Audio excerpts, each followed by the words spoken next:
ఈరోజు మన తెలంగాణలో రామప్ప దేవాలయం గురించి చెప్తామండి. వరంగల్ నుంచి వెళ్ళి మనకి రామప్పకి 70 కిలోమీటర్స్ దూరంలో ఉందండి. ఈ ఆలయము అసలు పేరేంటంటే రుద్రేశ్వర ఆలయము. ఇది పరమశివుని అంకితం చేయబడిన శైవాలయము.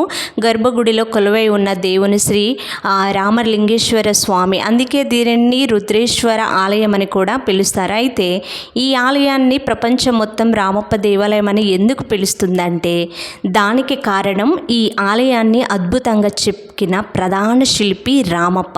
సాధారణంగా మనము దేశంలో దేవాలయాలను దేవుడి పేరు ఉంటుంది, కానీ ఈ ఆలయానికి మాత్రం తన శిల్పి పేరుతో ప్రసిద్ధి చెందిన భారతదేశంలోని అత్యంత అరుదైన దేవాలయాల్లో ఒకటి అని చెప్పచ్చండి.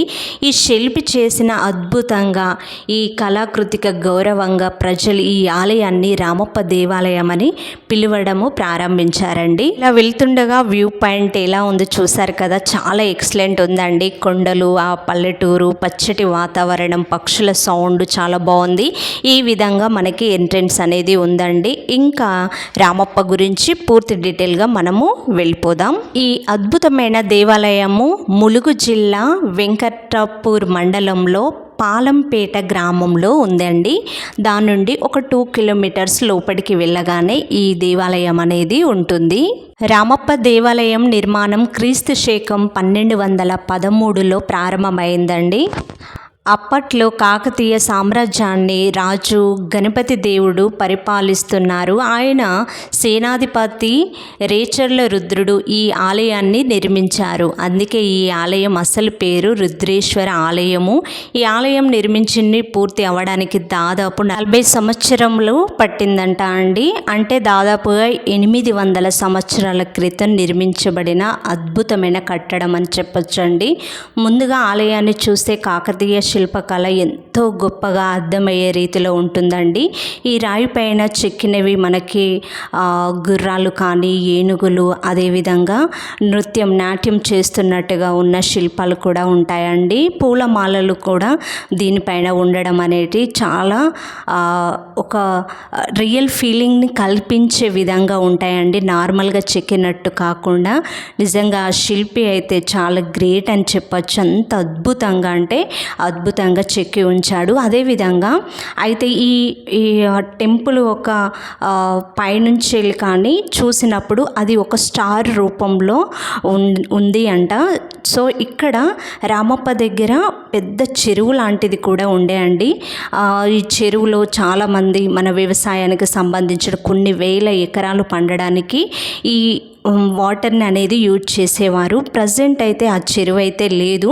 ఆ చెరువు ఉన్నప్పుడు ఆ చెరువు లోపల ఇటుకలు లాంటివి వేస్తే పైకి తేలుతూ ఉండేవంట. మా వారు చెప్పారు, తను వెళ్ళినప్పుడు అలా ఉండే అంట. ఇంకొకటి, లోపల స్తంభాలు ఉంటాయి కదా అండి, ఆ స్తంభాలను కొట్టినప్పుడు ఒక సౌండ్ అనేది అక్కడ వైబ్రేట్ లాగా రావడం అనేది జరుగుతూ ఉంటుంది. అయితే ఈ కట్టడము వెనుక ఇంకా ఈ బలంగా ఎన్ని సంవత్సరాలు ఉంది అంటే, అయితే దీనిపైన ఉన్న కప్పు చాలా తేలికపాటి ఇటుకలతోటి ఏర్పరచబడి ఉందంట. అయితే ఇది భూకంపం వచ్చినా కూడా తొలగకుండా ఉండేలాగా ఆ కాలంలో నిర్మించడం అనేది జరిగిందండి. అప్పటి నుంచి ఇప్పటి వరకు నిరంతరము ఇక్కడ పూజలు అనేది జరుగుతూ ఉంటాయి. ఇక్కడ వీకెండ్లో